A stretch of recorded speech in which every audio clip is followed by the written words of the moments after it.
اور اب کچھ خبریں تجارتی دنیا سے۔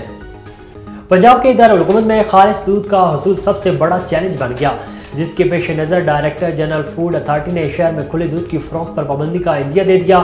D G food authority Mudassar Riaz Malik کا کہنا تھا کہ سال 2023 میں کھلے دودھ کی ترسیل کو یقینی ٹریس ایبل بنانے کا فیصلہ کیا ہے۔ کھلے دودھ پر پابندی مختلف مراحل میں لگائی جائے گی۔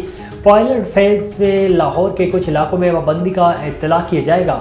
مدثر ریاض ملک نے بتایا ہے کہ کھلے دودھ پر پابندی کے حوالے سے گوالہ ایسوسی ایشن اور تمام سٹیک ہولڈر سے بات چیت جاری ہے۔ پیک کیے گئے دودھ کے معیار کی چیکنگ کرنا اور معیار میں کمی کی صورت میں ایکشن لانا آسان ہوگا۔ سینیٹ کی قائمہ کمیٹی برائے توانائی نے کے الیکٹرک کی انکوائری کے لیے ایف آئی اے اور نیب کو خط لکھنے کی سفارش کر دی۔ سیف اللہ ابڑو کی صدارت سینیٹ کی قائمہ کمیٹی برائے توانائی کا اجلاس ہوا۔ احکامات کے باوجود سی ای او کے الیکٹرک اجلاس میں شریک نہیں ہوئے، جس پر قائمہ کمیٹی برائے توانائی نے سی ای او کی عدم حاضری پر برہمی کا اظہار کیا۔ چیئرمین کمیٹی نے کہا ہے کہ اجلاس سے حکام تب بھاگتے ہیں جب جواب نہیں ہوتا۔ جب پولیس سی ای او کے الیکٹرک کو لائے گی تو پتہ چلے گا۔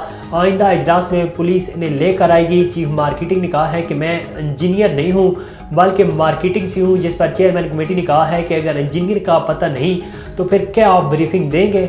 گزشتہ سال 2022 کے دوران انٹر بینک میں ڈالر 49.90 مہنگا ہوگا۔ فی تولہ سونے کی قیمت میں 57,900 روپے کا اضافہ دیکھا گیا۔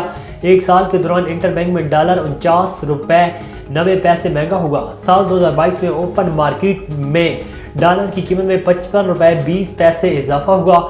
اوپن مارکیٹ میں یورو 63.60 بڑھا۔ پاؤنڈز کی قیمت میں 61 روپے اضافہ ریکارڈ کیا گیا۔